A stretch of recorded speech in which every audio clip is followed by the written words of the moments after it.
with Noah, which we didn't really look at. The word covenant appears 8 times in the Noah story. Okay, there are the references: 6:18, 9:9, 11, 12, 13, 15, 16, 17. 4 times, the expression in Hebrew is different. It says that God establishes or affirms his covenant. It doesn't say he cut a covenant. And we're going to see, we're going to talk about this in the case of Abraham. But the language, the Hebrew language has a standard expression for making a covenant. It uses the verb to cut a covenant. And we'll see why. That the reason for that is what they did is they took an animal and they cut it in half and they let the blood drain onto the path between those 2 parts. And you would take off your shoes and walk in the blood. And you're basically saying, may I become like these animals if I don't keep my side of the bargain. So the question is, if if you look at that, if you look at the big book, every occurrence of the word covenant is in the back. Okay. I discuss every occurrence of the word covenant in the whole Old Testament. Why does it say, I will establish my covenant, and not I will cut a covenant? And my argument is, because the covenant with Noah, God isn't making a new covenant, he's affirming a covenant that's already in existence, which must be the creation covenant. Yes, sir? What tense is that verb?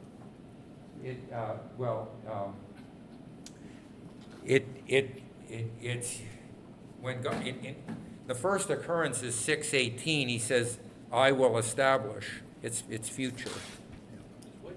It's in chapter 6, verse 18.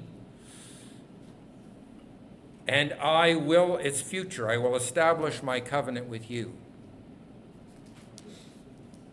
But it doesn't really. I'm not sure I know why you asked the question. Well, for example, Daniel 9, verse 26 or 27. That's the only occurrence of that verb in the entire Bible, and I have 2 pages discussing it in here, in my book. But it's Hiphil causative. This is it. Is that Hiphil? Yes. Okay, that makes perfect sense. Kum means to stand. Yeah. All right? Let me explain this as simply as possible. So the causative, it means I will cause to stand. And you could use the English word establish. But there's a problem with the English word.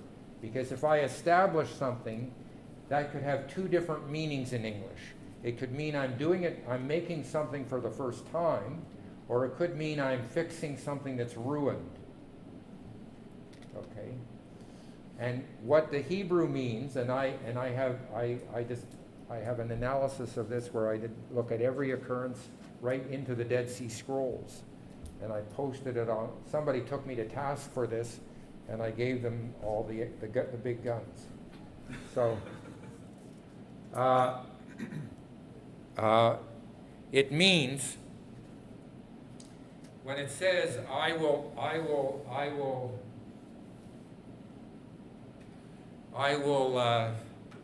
establish my covenant, he's saying, he's verbally affirming that he's going to uphold his side of the bargain. But he's not making something new. So Noah is actually presented as a new Adam, and that God destroys the world and makes a new creation, so you actually have a new creation. And the only thing that I want, I mean, we could talk about this for an hour or more, but the only thing that I have time to say is, one of the things that what does the flood story tell us? What does the flood story tell us? One thing that it tells us is, God said to you, I'm going to wipe out all your sin and give you a brand new start. The past is totally erased, and you have a brand new start. Well, Noah's story ends up in horrible drunkenness and sin. And so what the Noah story is telling us is there's a problem in the heart of man. Remember, before the flood story, God looks at the heart of man and it's evil. There's evil in his heart. What happens after the flood? He's evil. There's evil in his heart from his youth. So what the flood story is telling us is that if God gave you a brand new start, it wouldn't change the human heart. So what we're learning is, what we learn by Genesis 9 is that humans are terrible at keeping covenants.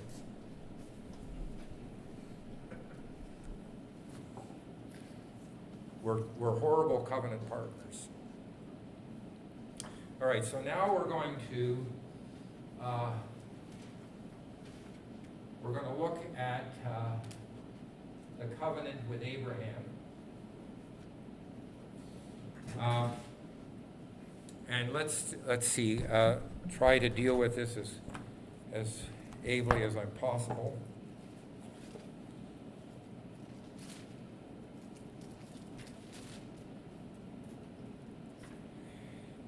So what we see here in Genesis 12 is that after Adam and after Noah, God is making another new start.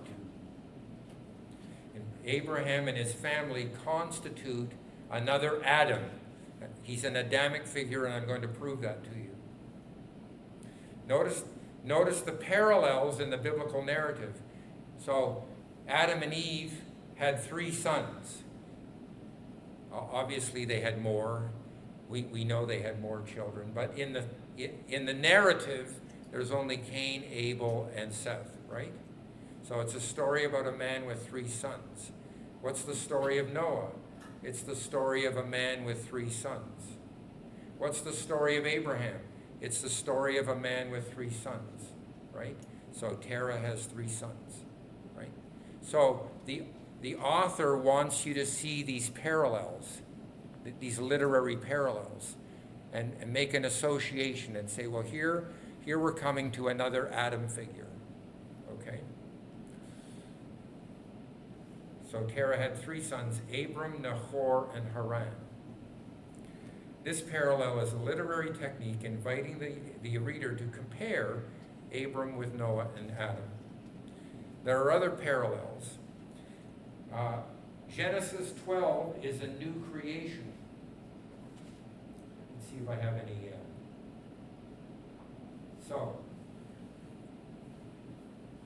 And one of the things that I want to do, that I've been wanting to do my whole life, is to interpret the Bible the way Jesus and the apostles interpret the Bible.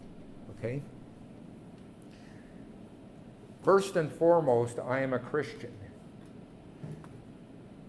That means that I'm a follower of Jesus Christ. And that means one of the things that if I'm a follower of Jesus Christ, it means that I have to listen to Jesus when he's interpreting the Old Testament. So it's not just about being an academic scholar where I do grammatical historical exegesis, where I study the language of the time and the cultural and historical setting of the time. I want to ask the question, supposing a Jewish rabbi does good grammatical historical exegesis, so following the rules of the Hebrew language and following the cultural setting, what makes my interpretation Christian? And so I need to learn to interpret according to I need to listen to Jesus and the apostles and figure out how to interpret the Bible the way they did. It's not just, so that's a problem that I have with dispensationalism, because I went to Dallas Theological Seminary and many of the people thought that they could they could interpret the Old Testament independently of Jesus and the apostles. So if there's an apparent contradiction between the way one of the apostles is quoting an Old Testament text and what I think it should mean, then I better look into that and figure out why there's and try to understand how they interpreted the text, because they must be right. Now notice this verse, Romans 4:16 and 17. For this reason it is by faith, in order that it may be in accordance with grace, so that the promise will be guaranteed to all the descendants, not only to those who are of the law, but also to those who are of the faith of Abraham, who is the father of us all. As it is written, a father of many nations have I made you, in the presence of whom he believed, even God, who gives life to the dead and calls into being that which does not exist. Okay? Now I want you to look at this last. God does two things. He gives life to the dead, and he calls into being that which does not exist. Think, where does that happen? Where does God call into being things that do not exist? The creation story. The creation story. So do you see what Paul is telling you? He's drawing a parallel between the creation story and the life of Abram. So when God speaks this new word in Genesis 12, and he calls Abram, says, go. And I will make, and he has the promises, I will make you your name great, I will make you a great nation, and you, I will curse the one who curses, I will bless those who bless you, I will curse the one who curses you. In you, all the families of the world will be blessed. He is giving life to the dead. He's giving life to the dead. How does he give life to the dead? In the story of Abraham and Sarah. His son at his old age. Yeah, she was postmenopausal. The Bible's very clear about that. All right? The Bible's very clear about two things. They didn't enjoy having sex, and she was postmenopausal. So that their bodies were dead. Do you get the message? God gives life to the dead. And he calls into being things that are not. And I'm going to show you that he's calling into being his kingdom through covenant. So that reminds me, we have to focus on this just for 1 minute. Remember the last lecture. Remember the last lecture. I discussed the image of God, right? What do we see in the image of God? God is establishing his kingship in the world by means of a covenant relationship. Do you see that? That's why I call the book Kingdom Through Covenant. Because it's right. It's what Genesis 1, verses 26 to 28 is saying. God is going to, let's make humans in our image, according to our likeness, so that they may rule. In other words, I'm creating a covenant relationship with humanity, and this will bring my rule into the world, into the kingdom through covenant. All right. So the first thing, so we see here, we see here that the Abram story is a new creation. So there's a creation in chapter 1 and 2.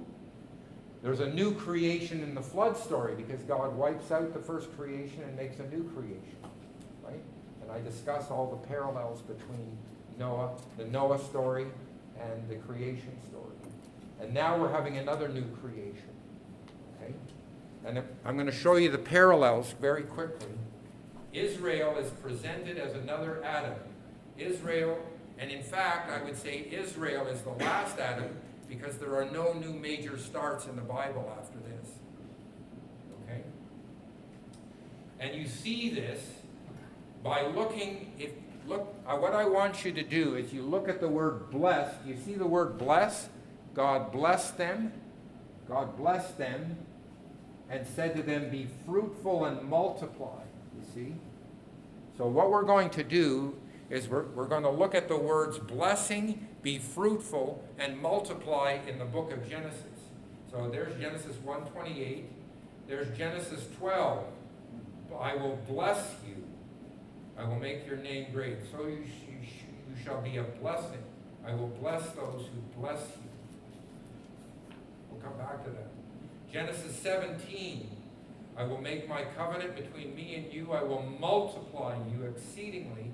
I will make you exceedingly fruitful. Genesis 22. Because you have done this, I will certainly bless you and multiply your seed. In your seed shall all the nations of the earth be blessed. Genesis 26, the Lord said to Isaac, I will be with you and bless you. I will multiply your descendants. By your descendants all the nations of the earth shall be blessed. This is Genesis 26 again. I am with you, will bless you, and multiply your seed. Here's Jacob. May God Almighty bless you and make you fruitful and multiply you. Genesis 35, I am God Almighty, be fruitful and multiply.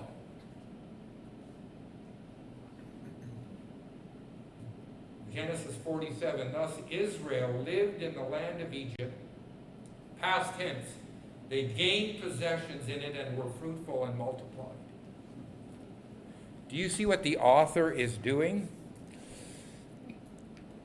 When you go through the book of Genesis at key points in the narrative, these are all key points in the plot structure. Abraham's call, his circumcision in chapter 17, the offering of Isaac in chapter 22, the transition from Abraham to Isaac in 26, from Isaac to Jacob in 35, and the sojourn in Egypt. The narrative quietly makes the point that Abraham and his family inherit, in a measure, the role of Adam and Eve. The differences are not, however, insignificant. Except for chapter 35, the command, be fruitful, has turned into a promise. I will make you fruitful. The word exceedingly is added. And most importantly, possession of the land of Canaan and supremacy over enemies has taken the place of dominion over the world in chapter 128. We could sum up this aspect of Genesis by saying Abraham's children are God's true humanity, his Adam. The word Adam means humanity. And their homeland is the new Eden. So Canaan is actually pictured in Edenic terms. We can prove that. Let's see if I have it on. No, it's not there. In Exodus 15, in Exodus chapter 15, verse 17, this is the song they sang after crossing the Red Sea. It says, you will bring them and plant them on your own mountain, the place which you have made for your abode, the sanctuary, O Lord, which you have established. So what Canaan is pictured as a mountain sanctuary. And that's what Eden was. It was a mountain sanctuary. All the details are in the book. All right. So now we have let's see. On the outline, an overview of God's dealings with Abraham. I should have put one more on there. So the highlights of the story. What are the highlights of the plot? The giving of the promise in chapter 12. God gives a promise to Abram. Chapter 15, the making of the covenant. The making of the covenant. God makes a covenant with Abram. Chapter 17, the confirming of the covenant. You know why I call it that? Because it doesn't say cut a covenant, it says establish a covenant. So that Genesis 17 uses different language, just like the flood story uses different language. And then I should have put on there Genesis 22, the mighty oath. The mighty oath. God swears. So God does everything in his power to get the message across to Abram. The promise, the covenant, and the mighty oath.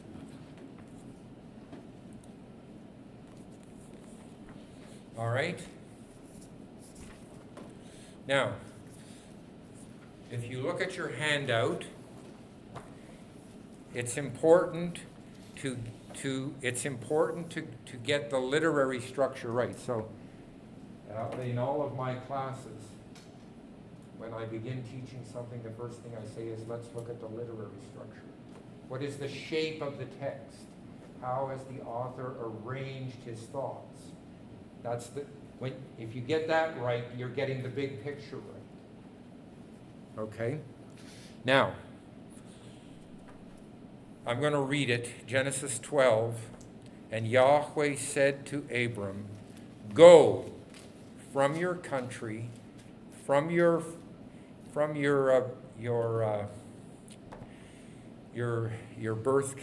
birth relatives, and from your father's household, to the land which I will show you. Now this command is followed by 3 promises. Look at verse 2. And I will make you into a great nation. That's one promise. And I will bless you. That's another promise. And I will make your name great. That's the 3rd promise. Now we come to a second command, and this is another problem. I don't know what your, Steve, I don't know what your translation has here at the end of verse 2, but in the Hebrew text it says, and be a blessing. And you shall be a blessing. Yeah, so there, it's not a future tense. It's actually a command, and be a blessing. The NASB in the margin lists be a blessing. That's correct. And I spend 4 pages trying to get this across, because it's not the standard translation. Be a blessing, and then it's also followed by 3 promises. And I will bless those who bless you, and the one who curses you I will curse. There's a chiastic structure there, if you want to see it. Verb, object. I will bless those who bless you. Do you see that?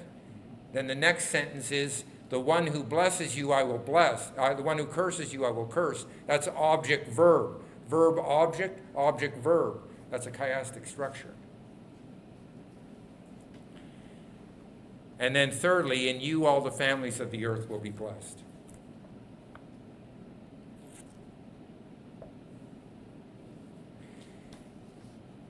So it's very important to see that the last verb in verse 2 is a command, and be a blessing. And you can see that I've outlined this. So there's 2 commands. Go and be a blessing.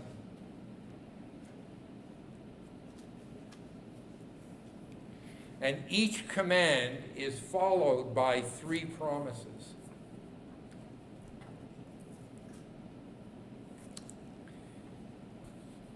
Now what's interesting is the first command with its 3 promises are focusing on Abram and his family. All right? These are, we had that song that we used to sing in Sunday school, every promise in the book is mine. Did you ever sing that one? Okay, anyway, every promise in the book is not mine. These are promises to Abram. They're not promises to anybody else. He said to Abram, you go, and I will bless you. I will make you into a great nation. I will bless you. I will make your name great. The next command is how Abram relates to the rest of the world. Be a blessing. And so this shows how Abram is going to bring blessing to the whole world. I will bless those who bless you, and I will curse the one who curses you, I will curse, and in you all nations will be blessed. The promises given to Abram as an individual focus on nationhood, blessing, and a great name. First, Abram will become a great nation. Now, you cannot have a great nation without land.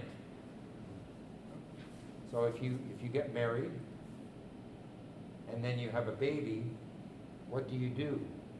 Well, you need another room, because you're not going to have the baby in your room. So you need more territory.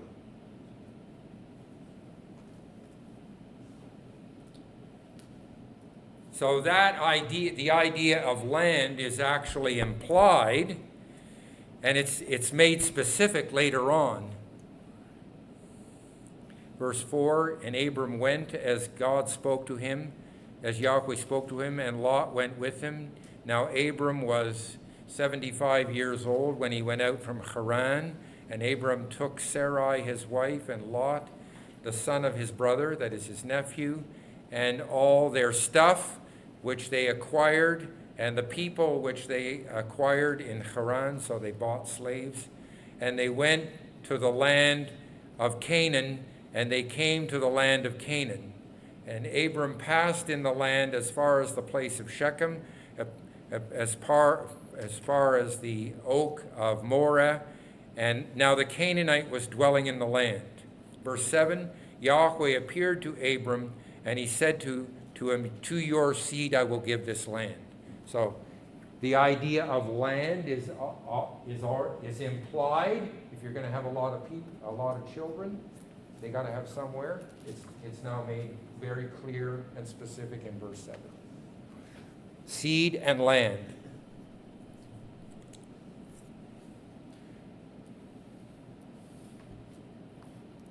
Notice that there's a chiastic structure here in verses 4 through 9.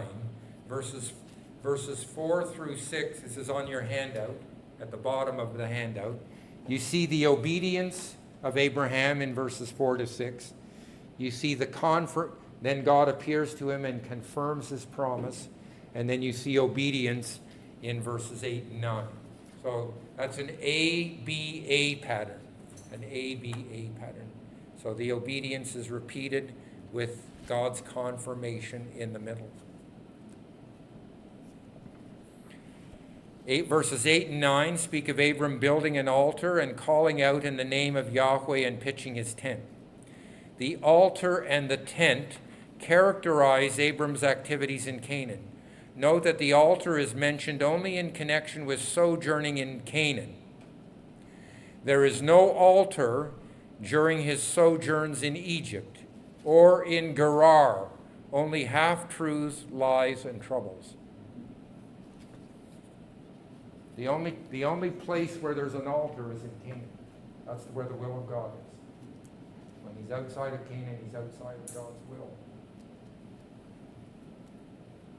We saw above that Canaan is depicted in Edenic language as a mountain sanctuary. Now we see Abram fulfilling an Adamic role. He offers sacrifice as a priest and worships God in a mountain sanctuary. See, he's just like Adam. You think I'm making this up? The only other person who gives sacrifices and does this is Noah. The only other person with an altar is Noah.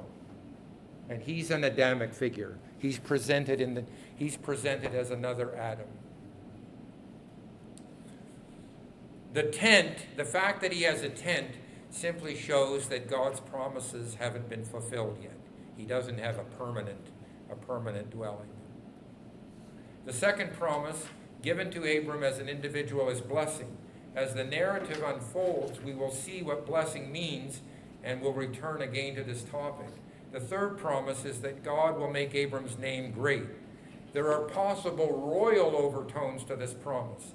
The promise to Abram is similar to the one given David when he makes a covenant with him. I will make your name great like the names of the greatest men of the earth. This fits with the clear and direct reference to kings coming from Abraham and Sarah in chapter 17. It also matches the fact that Abram is a royal figure due to his Adamic role. Although Abram is never called a king, the king of Gerar treats him as an equal.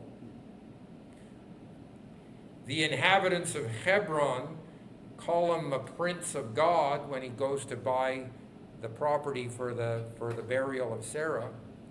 And he goes and conquers kings in chapter 14. So he has a kingly role. So I'm just showing you that stuff I made up, the stuff about Adam in Genesis 1:21 and 2, I wasn't making up, because you see Noah, now you see Abram having an Adamic role, and he's functioning as a priest, he's functioning as a king.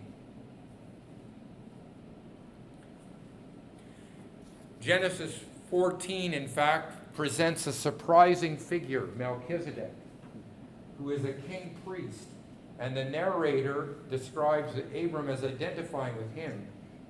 The events of Genesis 14 are important to the depiction of Abram and his role as a king priest. The narrative introduces 4 major rulers of the east who come to punish Canaanite rulers who have refused to pay the required tribute exacted in conquest 14 years earlier. They defeat various groups, including 5 kings ruling cities in the plain south of the Dead Sea. The defeat involves the abduction of Lot, who by this time was living in Sodom. Abraham stages a dramatic rescue, attacking the 4 kings at night with only 318 men from his whole household and his Amorite allies, Mamre, Aner, and Eshcol. As Abram returns from his victory over the 4 kings, he is met by 2 kings, the king of Sodom and the king of Salem. Salem is Jerusalem. These 2 kings represent 2 different types of kingship. The king of Sodom represents the idea that you acquire goods and rule by might. Might makes right. So if you have the power to grab it, you're in the right. It is the normal pattern of kingship in Canaan. By the way, it's the pattern of kingship in the east from the earliest times up until the present. Remember when Saddam Hussein went down, how many Mercedes did he have? When President Marcos went down, his wife had 3,000 pairs of shoes. So the idea, kingship in Canaan is you aggrandize yourself.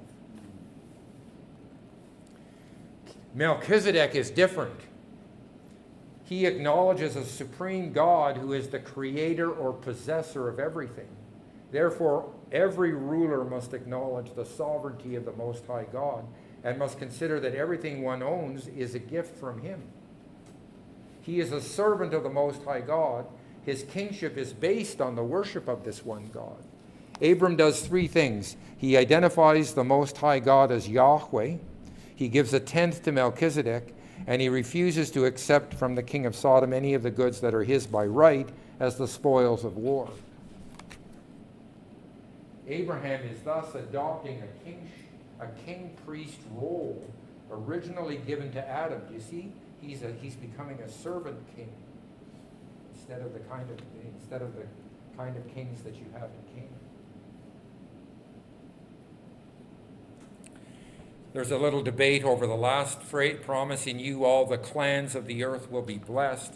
I discussed that. I think it is some people think they will bless themselves, but I think it's passive. We'll discuss blessing and the city of God, and then quickly move to chapter 15. You would not. I hope you believe that the Bible is inspired. You're going to see that right now. If you look at Genesis 12, verses 1 to 3, you will see that the word bless occurs 5 times. You don't have to know Hebrew to see that. You can see it in your English translation. Did you see that? Were you counting? Do you know why that's important? Because the word curse only occurs 5 times up in Genesis 1 to 11.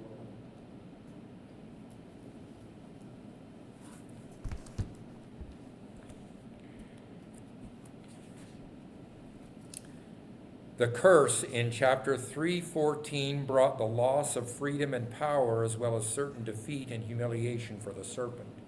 In 3:17, the curse effected an alienation between humans and the soil. In 4:11, Cain was cursed from the land, resulting in estrangement from human society, as he became a nomad and a wanderer. Noah's curse of Canaan brought further degradation and shame, as Canaan was to be the lowest of slaves. Cumulative deprivation and increasing loss is associated with the word curse in Genesis 1 through 11. Now in chapter 12, the word bless is repeated 5 times, because through Abram, God is going to overturn the curse. That's what the text is saying. We have to pay attention. The text of every word of God is inspired. It's there for a reason. There's nothing in the text that is unmotivated.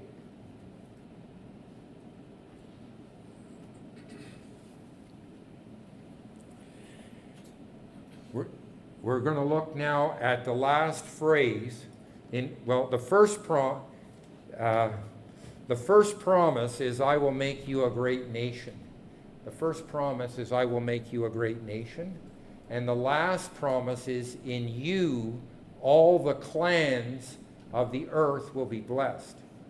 Now this statement actually occurs 5 times in the Old Testament. So it's here, and it's 4 other times. I forget where. In Genesis 28:14, the nations of the world are also called clans. I don't know if that comes out in your English translation. The word is clan. The other 3 times in Genesis, we have the word nations. The word nations. Okay? So,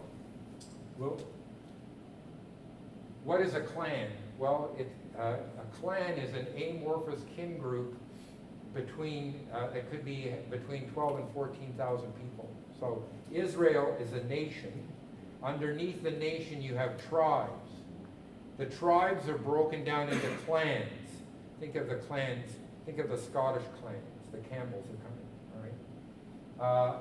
And then you have, the next unit is the extended family. They would call it the house, the father's house. So the patriarch and everybody underneath them. Okay? So those are the kin groups. So the Hebrew word for nation is goy. And this is the word mishpacha. Mishpacha. And I'm using the English word clan.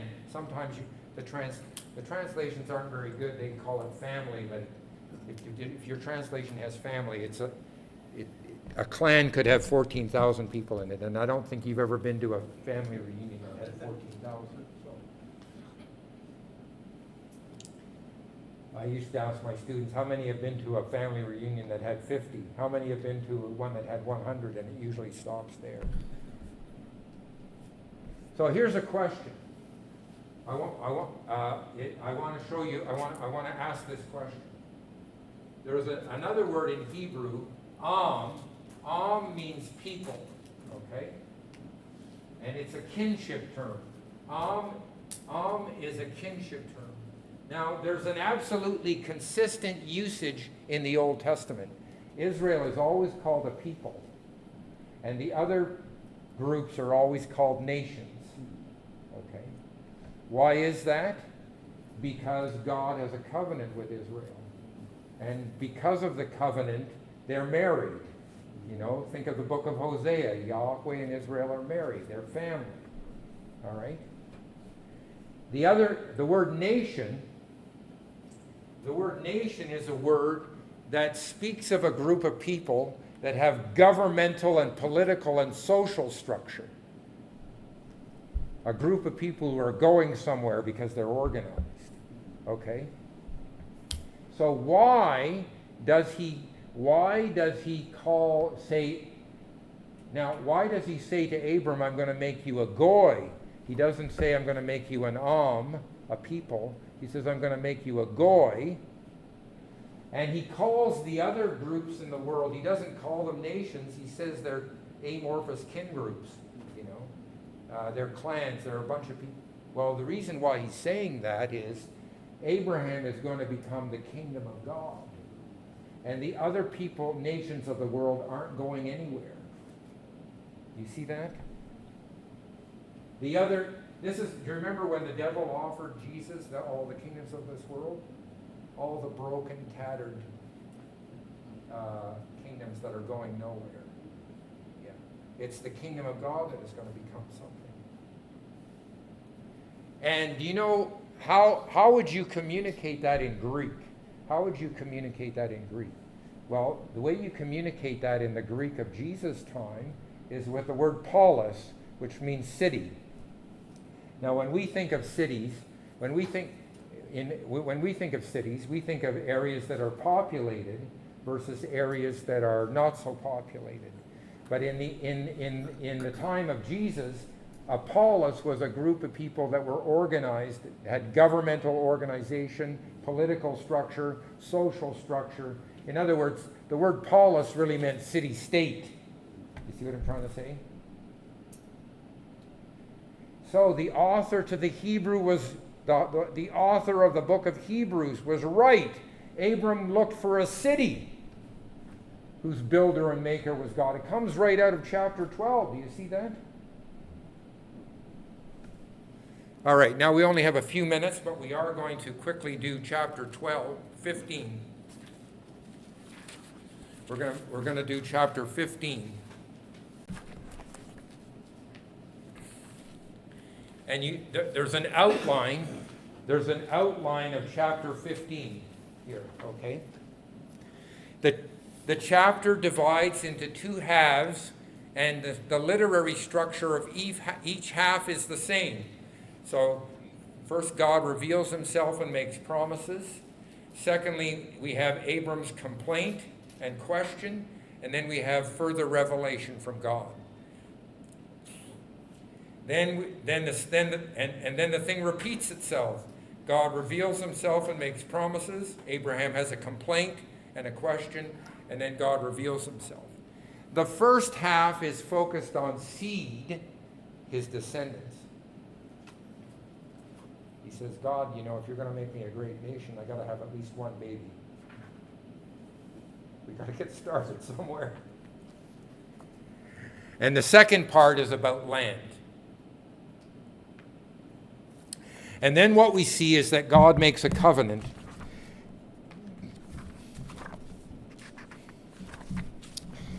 And this is a strange ceremony, but I was talking about it. This is the way they made covenants in the ancient Near East. So if you wanted to get engaged, this is how you got engaged. They would take animals, they would cut them in half, they would lay the two halves facing each other. You see the same thing in 2 Kings 34, I think, or I discuss it in the book. The same thing. You lay the halves, the blood drips down, you take off your shoes, and you walk barefoot through the pieces. And it's what we call a self-maledictory oath. So a malediction is a curse. In other words, you're bringing a curse on yourself. If I don't keep my agreement, may I become like these animals. Okay? Now here's so what do we see happening here? we see God communicating with Abram in the cultural setting of the ancient Near East. He's using the ordinary covenant ceremony that you would see all across the ancient Near East, and we see it inside the Bible. In other places, I give them, and we see it outside the Bible. But there's something here that's unbelievably different. Abraham falls into a deep sleep. And he sees a fire pan and a torch that goes between the pieces.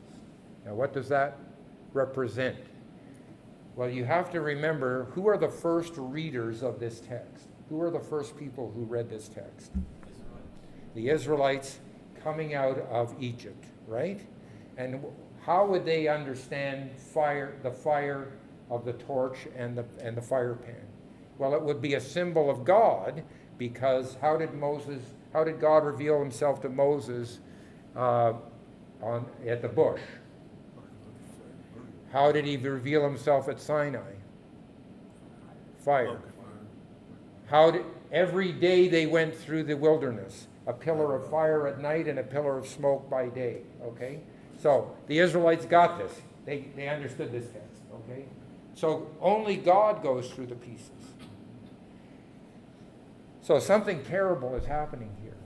Something totally unusual that would never happen in the ancient Near East is that God is guaranteeing both sides of the agreement. And what do we know after the covenant with Noah? We know that humans are going to break the covenant. So we know that God has to die. And now I'm on the edge of my chair for the next 2,000 years to figure out how that's going to happen.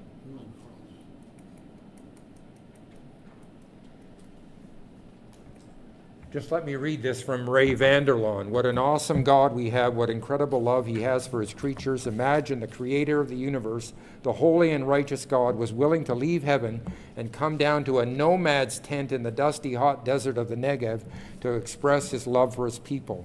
Bring me a heifer, a goat, and a ram, along with a dove and a young pigeon, God told Abram.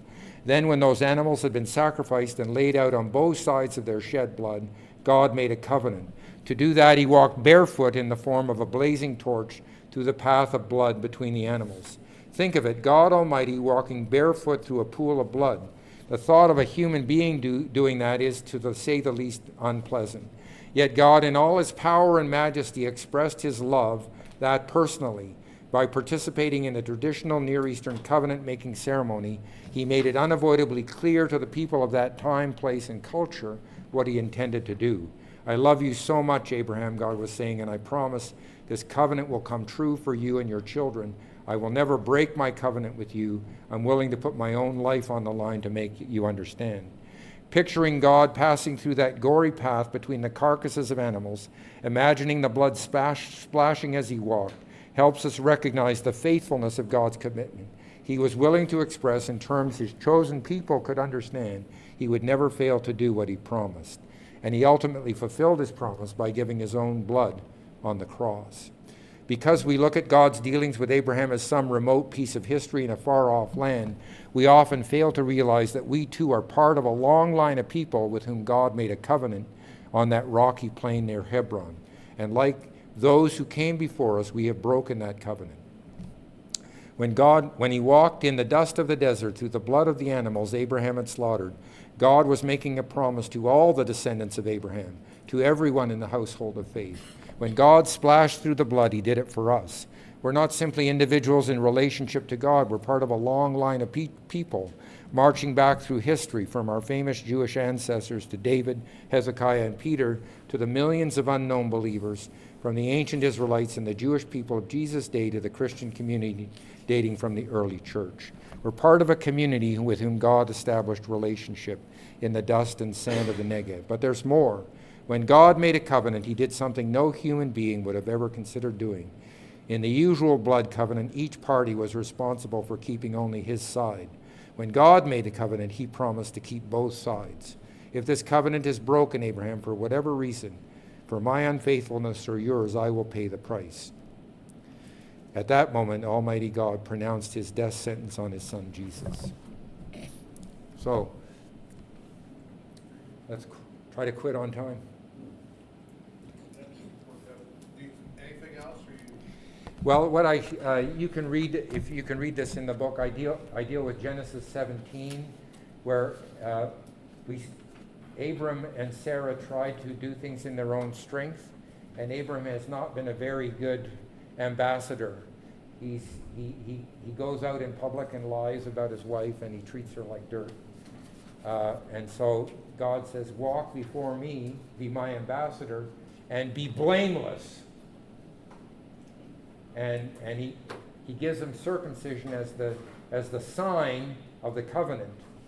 Not every covenant has a sign, but some covenants do, like the rainbow is the sign of the Noahic covenant, and circumcision is the sign of the Abrahamic covenant. And then later on, God confirms the covenant with a mighty oath.